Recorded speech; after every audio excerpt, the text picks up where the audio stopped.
This is Nightly Business Report with Tyler Matheson and Sue Herrera. Funded in part by HSS.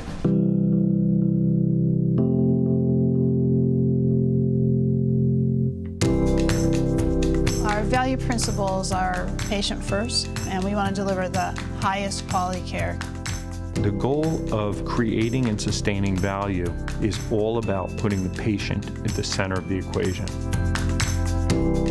The purpose of this organization is to help people get back to what they need and love to do. Today, the Federal Open Market Committee decided to raise the target range for the federal funds rate by 1/4 percentage point. The Federal Reserve ratchets up interest rates and signals that there are more hikes to come. But can the stock market continue to rally as interest rates rise? I'm here to help you folks do well. The president-elect strikes a conciliatory tone as he meets with prominent Silicon Valley executives, some of his most vocal critics during the campaign. 1 billion accounts. Yahoo discloses another hack, and this one is even bigger than the last. Those stories and more tonight on Nightly Business Report for Wednesday, December 14th. Good evening, everyone, and welcome. It finally happened. The Federal Reserve hiked short-term interest rates. It is the first increase this year and just the second in about a decade. Rising interest rates could impact millions of Americans, including those who save, those who invest, and those who are thinking about buying a home. Interest rates have been near zero since the Great Recession. But today, the chair of the Federal Reserve said the economy has picked up, and she expects the momentum to continue. That could mean more interest rate hikes next year and cause the market to waver a bit, backing away from the landmark 20,000 level. So when all was said and done today, the Dow Jones Industrial Average snapped its win streak, falling 118 points to 19,792. The Nasdaq dropped 27, and the S&P 500 lost 18.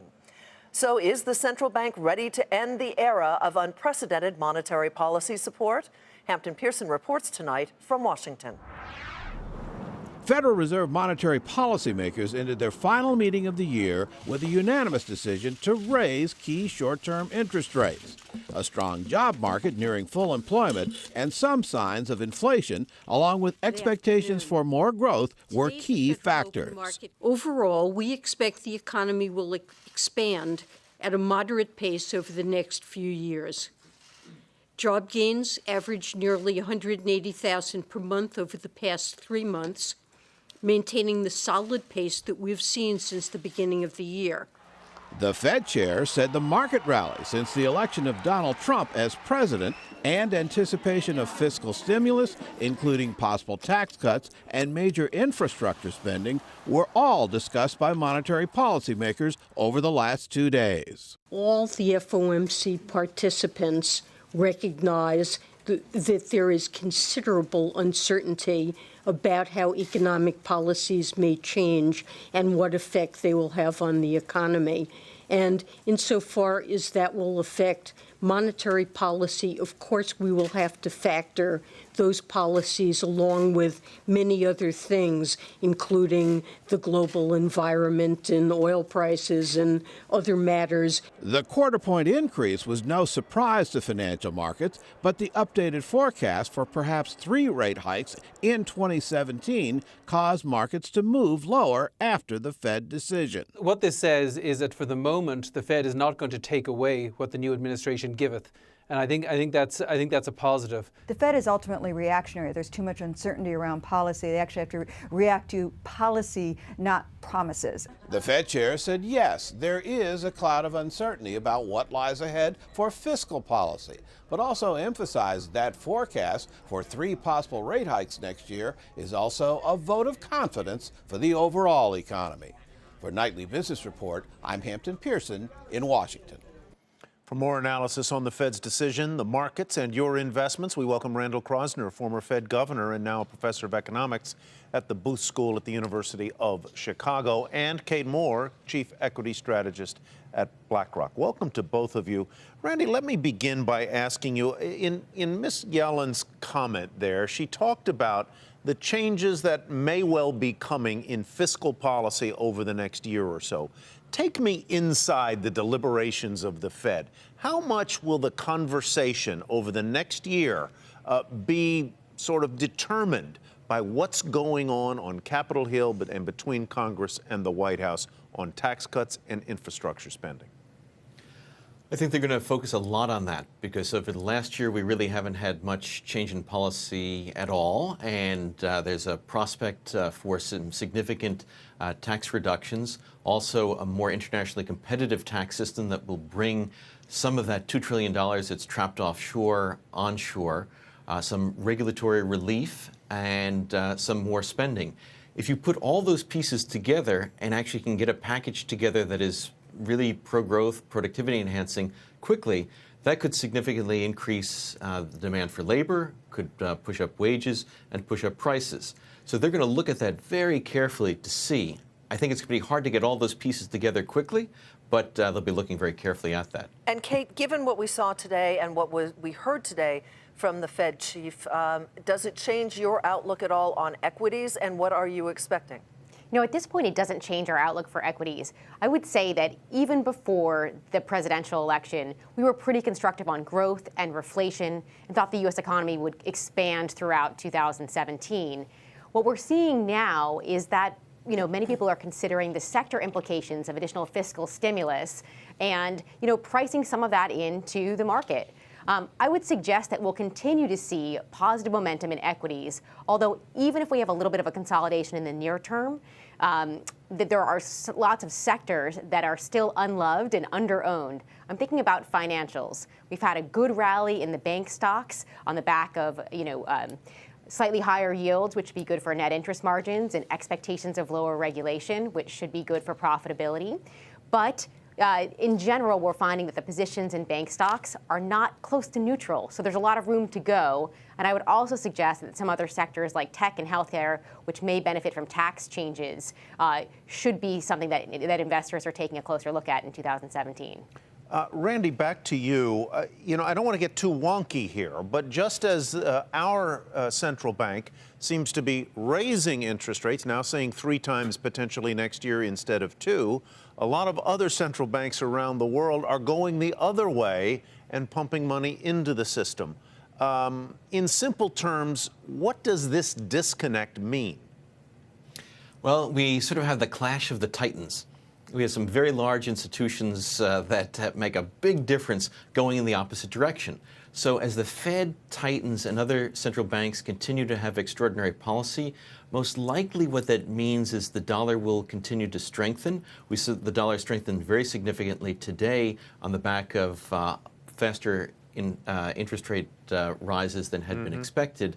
And so it also could cause some volatility of funds flowing in and out of various markets as people readjust and say, hey, the Fed may actually raise rates 3 times this year, even though last year they promised 4 and only raised 1. So, Kate, what does this mean for bond yields? There are a lot of our viewers out there who have bond funds or are in the fixed income market. Given the trajectory that the stock market has been on, what should they do with their fixed income holdings? Look, we've been talking about this for some time. We felt that bond yields were artificially repressed by some of this extraordinary monetary policy around the world, and that actually the underlying growth in the U.S. economy should have suggested higher yields. I think about the 100 basis points or 1% adjustment we've seen since the July lows until today, really represent a more forward-looking and sort of positive outlook for growth. But we are going to expect bond yields to continue to rise, which means that for investors who own a lot of longer duration fixed income, it's the returns that they've gotten used to over the past 30, 35 years are going to be harder to realize. So we would suggest that you have to be much more cautious and thoughtful about your fixed income investments. Use shorter duration instruments, look at credit, and then, of course, not just because I'm an equity strategist, I think equities are better positioned than bonds over the rest of this cycle. Randy, quick final thought here on Chair Yellen, who made it clear that she intends to serve out her term, which ends about a year and a month from now. The president, in his other executive choices, has gone with people. He's made changes, and he's brought in a different kind of manager into lots of the cabinet positions. Do you expect that she will be reappointed? Do you expect that Mr. Trump will not choose to tweet about the Fed? What do you think is going to happen in what could be a lame duck year for her? Well, I certainly don't expect the president-elect to not tweet about something. He seems to to like that kind of approach. So I'm sure at some point he will make some comments related to the Federal Reserve and its approaches. I think the question is really out on whether he would replace Chair Yellen or not. I think the Fed is moving broadly in the direction that is consistent with what Trump has talked about. But he does seem to have a predilection to want to put his own people in rather than keep people who were around from before. So it may not be really a clash in policy. It may just be more that he prefers to have someone who's his own choice. Whatever it is, it's going to be an interesting year. Randy, thank you very much. Yes. Randy Krosner with the University of Chicago's Booth School of Business. Kate, always great to see you. Kate Moore is with BlackRock. Well, the Fed decided to hike rates today despite data that was really actually kind of so-so. Retail sales in November barely budged after 2 months of gains, and industrial production also recorded its biggest drop in 8 months. Both readings today suggest that economic growth may have lost some momentum towards the end of the year. But experts say the soft retail sales number may be temporary, given the strength of the labor market. Meantime, a gauge of inflation rose today. Producer prices recorded their biggest increase in 5 months for November. The Producer Price Index, which measures changes in wholesale prices that companies get for their goods and services, up 0.4%. That was more than expected. Producer prices are rising as the drag from low oil prices starts to fade. Apple, Facebook, Amazon, some of the most prominent Silicon Valley executives were in New York today to meet with the president-elect. And despite being critics of Donald Trump during the presidential campaign, a friendly tone was struck, and the meeting was all about business. John Fort reports tonight from Trump Tower. Technology CEOs from some of the biggest companies in tech meeting in Trump Tower today with the president-elect Donald Trump and 3 of his children, as well as a couple of people from his cabinet. The topics discussed included jobs, immigration, and China. Someone in possession of knowledge familiar with the meeting said that it was friendly, that it covered a lot of ground and was productive. Some subtopics discussed included security, education, vocational education specifically, so for workers who are not highly skilled in technology, repatriation of foreign profits, of which there are hundreds of billions that some of these companies, including Apple, Cisco, and Oracle, have stranded overseas, and the topic of regulation. Now, none of the CEOs and executives that was up in the meeting stopped to talk to the press on the way out. I did walk for just a moment with Larry Page and Eric Schmidt of Google. Asked Eric Schmidt, is it a good meeting? He didn't answer. I said, you don't want to talk? And he just said, no thanks. So not clear exactly what the technology executives themselves are feeling about the tone of the meeting and where this leads going forward. There was a photo op at the beginning where many of these executives, including Jeff Bezos, who had some pointed words for Trump during the campaign, said that they were excited about where this administration could lead in terms of innovation. So we have a stake in the ground, a first meeting, and we'll see as the president-elect becomes president whether these conversations lead to tech policies that these companies are happy with. For Nightly Business Report, I'm John Fort in New York. Yahoo discloses a new breach late today. The company said it identified a hack separate from the one it disclosed back in September, and this one affects a lot of users. Yahoo believes that in 2013, data associated with more than 1 billion user accounts was stolen. The stolen information may have included names, email addresses, phone numbers, dates of birth, so-called hashed passwords, and in some cases, unencrypted security questions and answers. Shares fell initially on the news in after-hours trading. Now, Verizon, which has agreed to pay nearly $5 billion for Yahoo's core assets, says it is now going to review the impact of this new breach. And still ahead, tough talk why China may be taking aim at some very well-known American brands.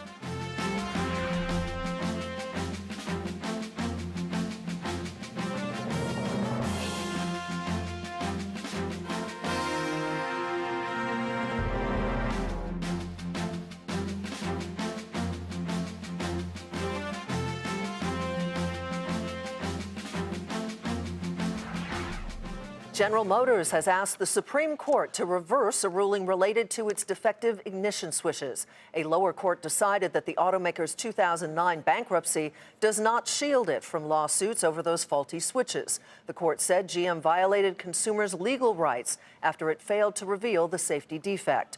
The switches have been linked to 124 deaths, 275 injuries, and prompted GM to recall more than 2.5 million vehicles in 2014. China may be starting to play some hardball. The Communist Party newspaper said the world's second largest economy could potentially penalize Starbucks and an unnamed American automaker. The report pressured shares of the Seattle Coffee Company, as well as Ford and GM, with GM falling the most, as you see there, almost 4%. The warning comes as American companies try to make a bigger push into China, and as President-elect Trump tweaks Beijing on topics from trade to Taiwan. Eunice Yoon reports from Beijing. China is sending a not-so-veiled threat to President-elect Trump after he questioned the One China policy. Today, the state-run media has been forecasting potential trouble for American companies here. The Global Times, a Communist Party paper, specifically referenced Starbucks, saying the coffee chain, which has 2,500 stores, may perhaps have to watch its competitor, the UK's Costa, seize market share. Separately, the China Daily reported that antitrust authorities are now reviewing business practices of an unnamed American automaker, which would likely be slapped with a penalty soon. Ford says it's unaware of any investigation. GM won't comment, but says it abides by the country's laws. Now, for both companies, as well as for Starbucks, China is a major market. In fact, Howard Schultz has said that he believes that China is going to become an even bigger market for Starbucks than the United States. China has a pattern of taking punitive measures on a country's businesses if it's in a disagreement with the government. The AmCham head here has said that all the companies want here is just for some stability. Beijing, through its official state media, has also indicated that it wants a stable relationship with the United States, but it has now been signaling that it is willing to pull on some levers of influence if Trump should rock the boat. For Nightly Business Report, I'm Eunice Yoon in Beijing. Neustar will go private in a $3 billion deal, and that's where we begin tonight's market focus. The information services company, which routes calls and text messages for telecom carriers, will be bought by private equity group Golden Gate Capital. Last June, Neustar announced plans to split into two publicly traded companies. Neustar's stock soared 21% to $33.45. ExxonMobil is naming a new chairman and CEO. The world's largest public oil company says Darren Woods will replace current head Rex Tillerson, who has been picked to be the new Secretary of State. Shares of ExxonMobil were off 2% to $90.58. And Johnson & Johnson has ended buyout talks with the Swiss drug maker Actelion Pharmaceuticals. J&J confirmed yesterday that it was not able to reach an agreement with the biotech company. Today, Actelion said that it is in talks with another party regarding a potential strategic transaction. Shares of J&J fell a fraction to $114.99. Shares of Global Eagle Entertainment soared after the company said late yesterday it entered into a supply and services agreement with Southwest Airlines. The in-flight media company's SEC filing reports a contract extension with the airline through 2025. Shares of Global Eagle up 10% to $7.10.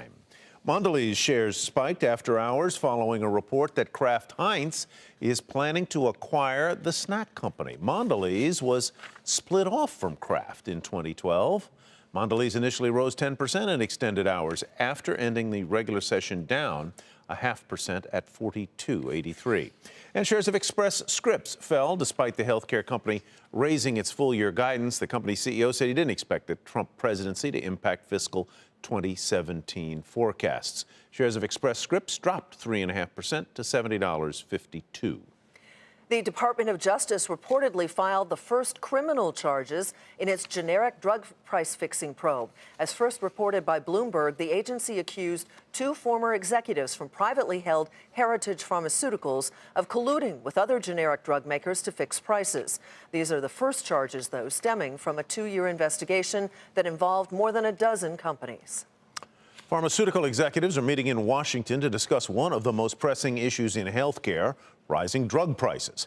Finding a prescription for the problem is complex, and as Meg Terrell reports, industry leaders are preparing for a lot of change under the new Trump administration.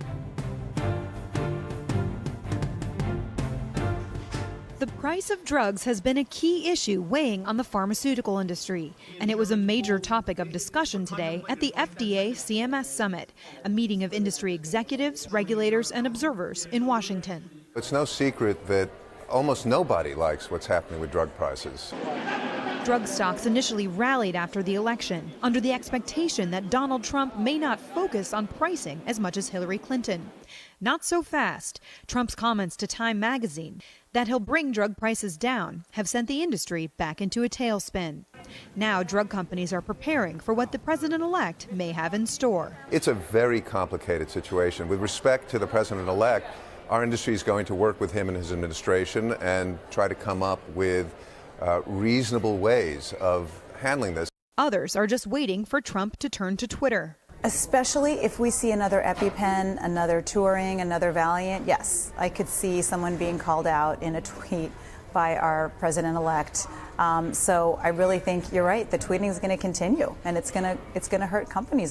The industry is also anticipating a change at the top of its key regulator, the FDA. The new commissioner will join at a time the agency is taking patient perspective into account more than ever, a tenet embraced by the 21st Century Cures Act, signed into law this week by President Obama. It elevates the voice of the patient in how drugs are developed. So it's called patient-focused drug development. And it enables patients to actually tell us what matters to them about their disease, what they want to be ameliorated, and what is a burden of treatment. The FDA doesn't take price into consideration, though the agency's Dr. Janet Woodcock pointed out it has cleared a backlog of generic drug applications, something often pointed to as a key contributor to higher drug prices. For Nightly Business Report, I'm Meg Terrell in Washington. Coming up, cutting the cord, why ditching your cable box may not save you as much money as you think.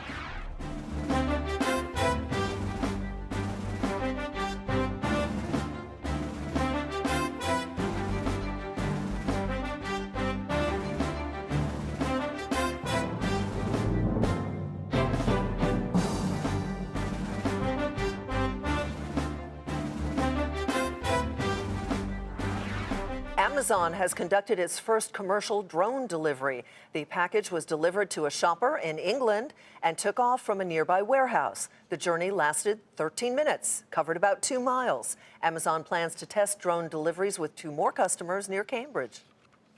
What do you think about cutting the cord every time you pay your cable bill? If the answer is yes, you're probably not alone, but a new study shows the alternatives may not be cheaper by much, if at all. Julia Borston has the details.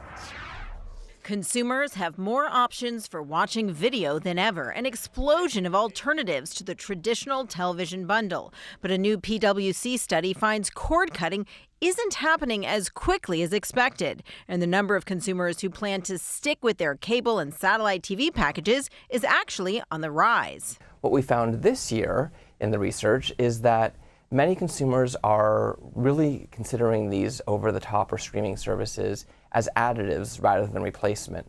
And in fact, of those who have a traditional pay television subscription, we found that 84% of them plan to subscribe to cable a year from now. Consumers are holding on to those big bundles of TV channels despite the array of alternatives because cord trimming doesn't guarantee cost savings. In fact, PwC finds that more than half of consumers who trimmed or shaved down their TV bundles are actually paying more for content than they did last year. Creating a custom bundle of services adds up. Subscribing to Netflix, Hulu, Amazon Prime, CBS All Access, HBO Now, and Showtime over the top could easily cost more than $50 per month, and that doesn't include the cost of broadband.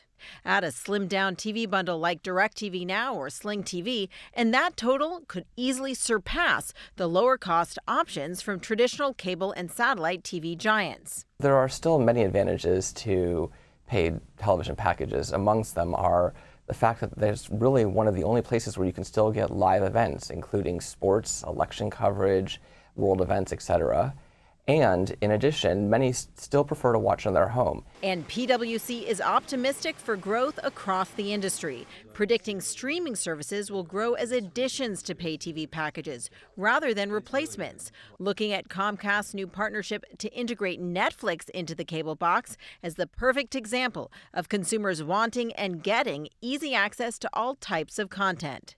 For Nightly Business Report, I'm Julia Borston in Los Angeles.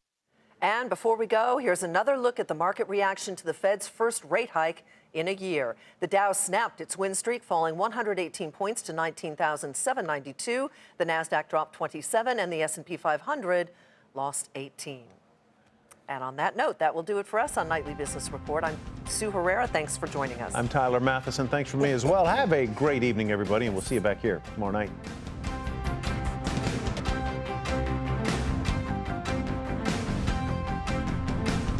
This is Nightly Business Report with Tyler Matheson and Sue Herrera. Funded in part by the HSS.